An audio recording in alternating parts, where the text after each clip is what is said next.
नमस्कार, चार का चक्रव्यूह में आपका स्वागत है। मैं हूं आपके साथ अंशिका।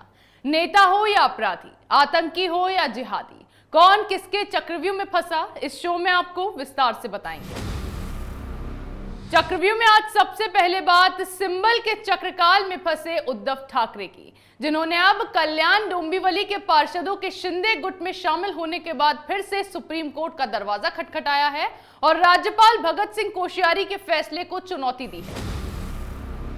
फिर बात करेंगे एनआईए के चक्रव्यूह में फंसे अजमेर शरीफ दरगाह के खादिम गौहर चिश्ती की, जिसका उदयपुर में हुई कन्हैया लाल के हत्या मामले में नाम सामने आया है और अब इस हत्याकांड के तार अजमेर दरगाह से जुड़ रहे हैं।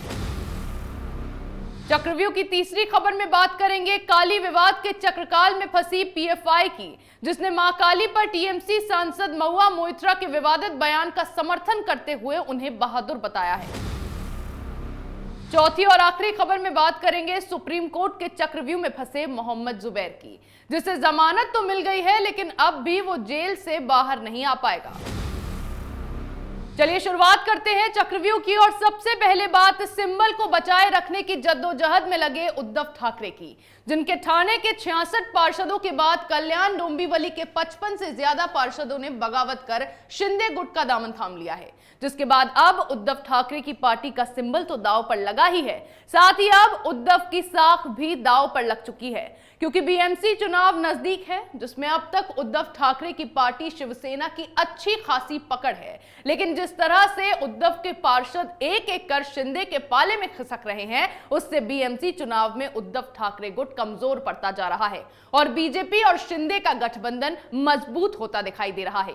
बीजेपी और शिंदे के मजबूत होते गठबंधन से उद्धव ठाकरे को अब सिंबल खोने का डर सताने लगा है, लेकिन फिर भी उद्धव ठाकरे की हेकड़ी नहीं निकल रही है। सीएम शिंदे पर तो वो लगातार बयानबाजी कर ही रहे हैं, अब जनता के सामने भी फिर से झूठ बोलकर दावा कर रहे हैं कि वो बीएमसी चुनाव लड़ेंगे क्योंकि कार्यकर्ता उनके साथ हैं।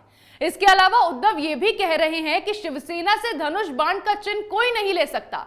हालांकि लोग केवल प्रतीक को ही नहीं देखते हैं, वो उस व्यक्ति को देखते हैं जिसने प्रतीक लिया है।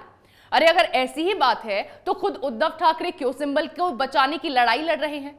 इतना सब होने के बाद भी उद्धव और उनके बचे कुचे नेता मध्यवर्गीय चुनाव की मांग कर रहे हैं, लेकिन सवाल यह है कि अगर वो चुनाव भी लड़ेंगे तो कैसे? आपने चुनाव के सबसे अहम मुद्दे पर तो वो समझौता कर ही चुके हैं, जनता को धोखा दे चुके हैं। जिन पार्टियों को उनके पिता ने ही नहीं बल्कि जनता ने भी नकार दिया था, उनके साथ गठबंधन कर सीएम की कुर्सी पर बैठ गए। उसके बाद भी उम्मीद रख रहे हैं कि जनता के सामने वोट मांगने जाएंगे और उन्हें वोट भी मिल जाएगा। अब भी उद्धव ठाकरे ने सुप्रीम कोर्ट का दरवाजा खटखटाया है और राज्यपाल भगत सिंह कोश्यारी के बीजेपी और शिंदे को सरकार बनाने का निमंत्रण देने वाले फैसले को चुनौती दे रहे हैं।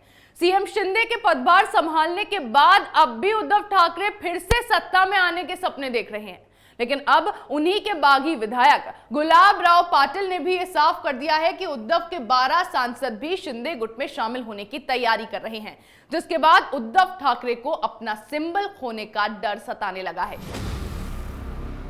यहां उद्धव ठाकरे अपने सिंबल को बचाने का हर मुमकिन प्रयास कर रहे हैं, तो वहीं उदयपुर में कन्हैया लाल के खून के छींटे अब अजमेर शरीफ दरगाह तक पहुंचते दिखाई दे रहे हैं।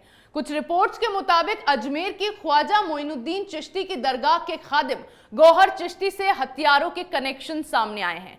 कन्हैया लाल की हत्या के बाद रियाज और गौस भागकर गौहर के पास ही पनाह लेने अजमेर जा रहे थे, लेकिन रास्ते में पकड़े गए।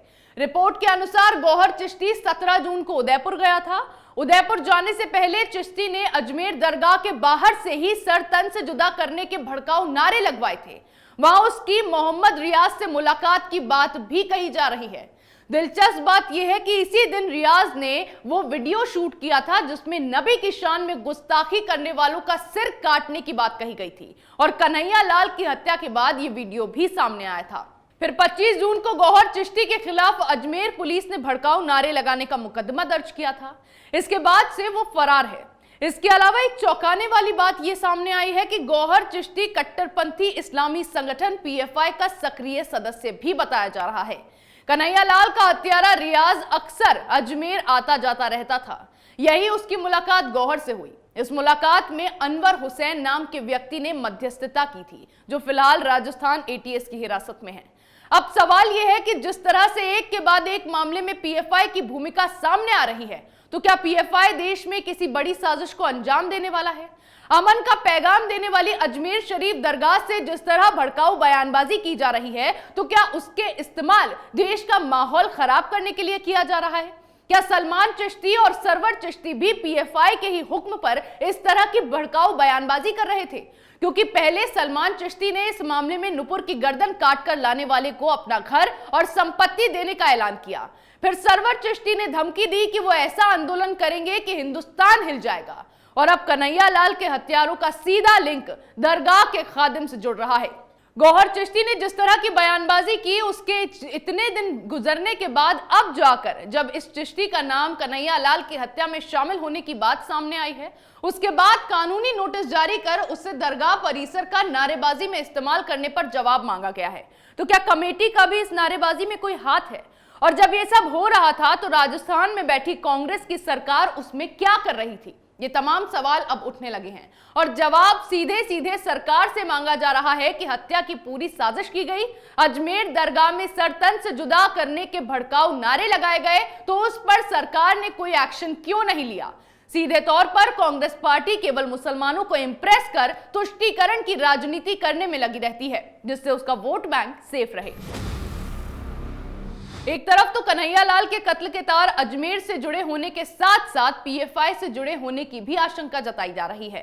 वहीं हिंदुओं की देवी मां काली का अपमान करने वाली टीएमसी की सांसद महुआ मोहित्रा के समर्थन में भी अब पीएफआई खुलकर सामने आ गया है।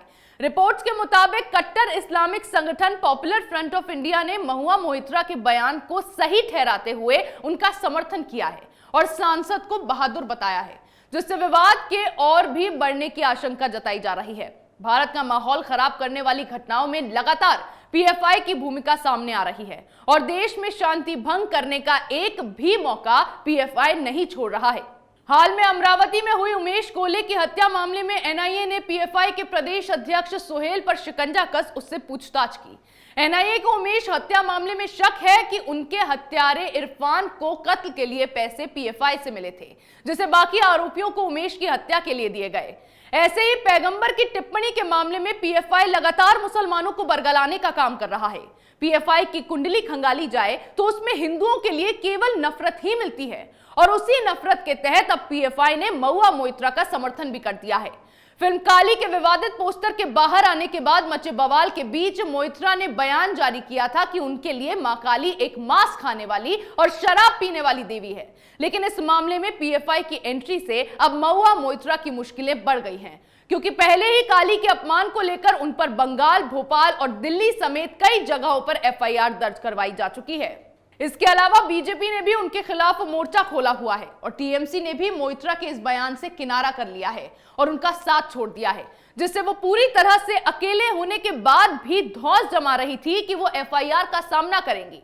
लेकिन इससे टीएमसी की भी मुश्किलें बढ़ गई हैं, क्योंकि पार्टी ने भले ही मोहित्रा के बयान से किनारा कर लिया है, लेकिन अब तक इस मामले में कार्रवाई नहीं की गई है, जिससे ममता बनर्जी की सरकार पर फिर से सवाल उठाए जाने लगे हैं और इससे ममता बनर्जी की मुश्किलें भी बढ़ती दिखाई दे रही हैं। अब मोहित्रा को तो पीएफआई ने अपना समर्थन देकर उनकी मुश्किलें बढ़ा दी हैं, तो जुबैर को राहत मिलकर भी राहत नहीं मिली है। थोड़ा कंफ्यूजिंग है, लेकिन पूरा मामला क्या है वो आपको समझा देती हूं। ऑल्ट न्यूज के को फाउंडर मोहम्मद जुबैर को सुप्रीम कोर्ट ने राहत दी है। उत्तर प्रदेश के सीतापुर में दर्ज मुकदमे में जुबैर को यह अंतरिम जमानत मिली है। अदालत ने जुबैर को इस शर्त पर बेल दी है कि वो मामले से जुड़ा कोई ट्वीट नहीं करेगा। कोर्ट ने यह भी कहा है कि जुबैर ना तो बेंगलुरु ना ही कहीं और इलेक्ट्रॉनिक सबूत मिटाने की कोशिश करेगा। इसमें समझने वाली बात यह है कि सुप्रीम कोर्ट का अंतरिम आदेश केवल सीतापुर वाले मुकदमे पर आया है, जिसमें हाल में जुबैर को 14 दिन की न्यायिक हिरासत में भेज दिया गया था। इसका दिल्ली वाले केस से कोई लेना देना नहीं है, मतलब जुबैर रिहा नहीं हो पाएगा। जुबैर ने अपनी जान को खतरा बताते हुए 7 जून को सुप्रीम कोर्ट का दरवाजा खटखटाया था और याचिका डाली थी, जिसमें जुबैर ने धार्मिक भावनाओं को आहत करने के मामले में उत्तर प्रदेश पुलिस की ओर से उसके खिलाफ दर्ज एफआईआर को रद्द करने की मांग की थी, क्योंकि इलाहाबाद हाईकोर्ट ने 13 जून को जुबैर की एक रिट याचिका खारिज कर दी थी। जुबैर के खिलाफ हिंदुओं की भावनाओं को ठेस पहुंचाने और हिंदू देवी देवताओं का अपमान करने जैसे गंभीर आरोप लगे हुए हैं। इस मामले में पुलिस लगातार जांच कर रही है और जुबैर के खिलाफ अब तक कई अहम सबूत भी पुलिस के हाथ लगे हैं। विदेशी फंडिंग के मामले में भी जुबैर बुरे फंसे हुए हैं। इस मामले में तो जांच की आंच प्रतीक सिन्हा और ऑल्ट न्यूज तक भी पहुंच सकती है, जिससे जुबैर की मुश्किलें बढ़ती जा रही हैं।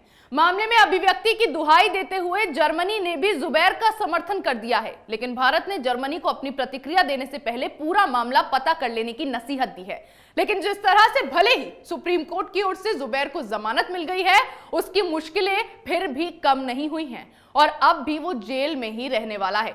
चक्रव्यूह में मेरे साथ आज इतना ही। कल फिर कौन किसके चक्रव्यूह में फंसेगा, नए मुद्दों के साथ पेश होंगे और दिखाएंगे कई और सनसनीखेज खुलासे। तब तक के लिए देखते रहिए कैपिटल टीवी।